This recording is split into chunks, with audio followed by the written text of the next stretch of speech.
Good morning, City Church.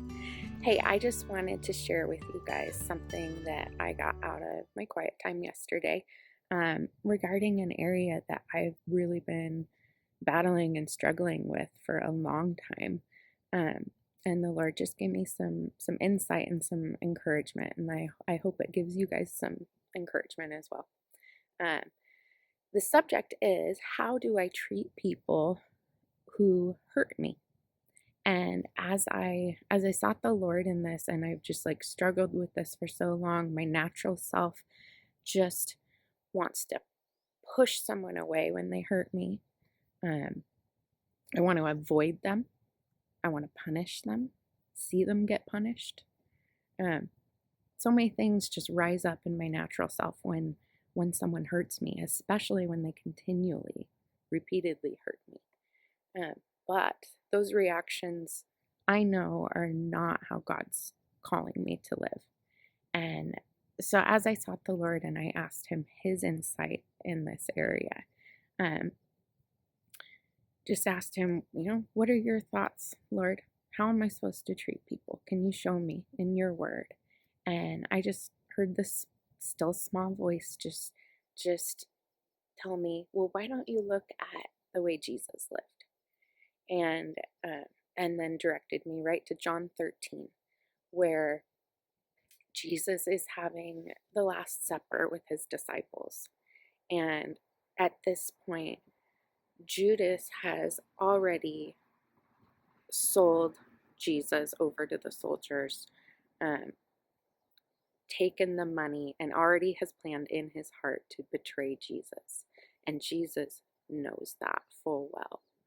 So at this supper, knowing that, and knowing he is God and higher than any authority on earth, Jesus gets up in the middle of this dinner and he starts to wash the disciples' feet.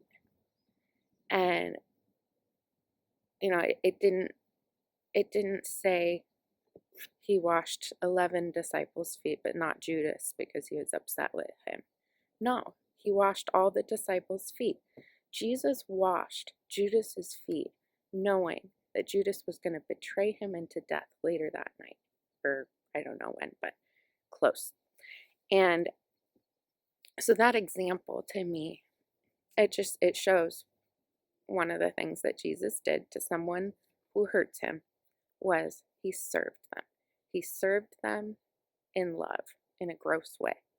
Because in that time, washing people's feet was actually considered really gross, kind of one of the lowest things you could do, because people wore sandals and they walked through poop on the ground and it was gross. So not only did he serve Judas in a gross way, he didn't just stand there idly and serve him and just let Judas sin. I mean, he did let him do his sin, but Jesus called him out in it. He boldly and firmly called Judas out in his sin and just straight up said the truth of the situation. Jesus is truth, and he speaks truth. And he's asking us to speak truth into the situations in our life as well, calmly and boldly.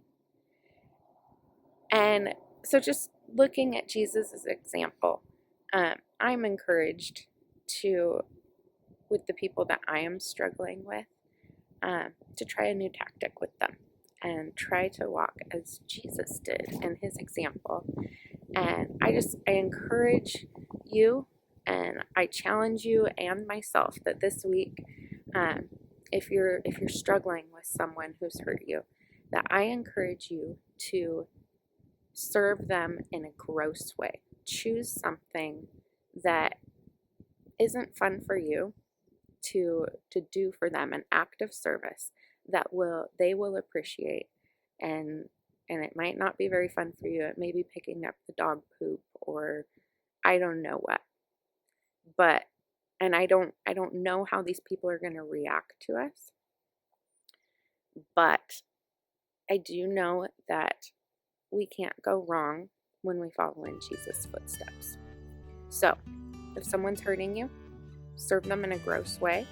And then when they hurt you, again, you call them out on it calmly. Be blessed, City Church.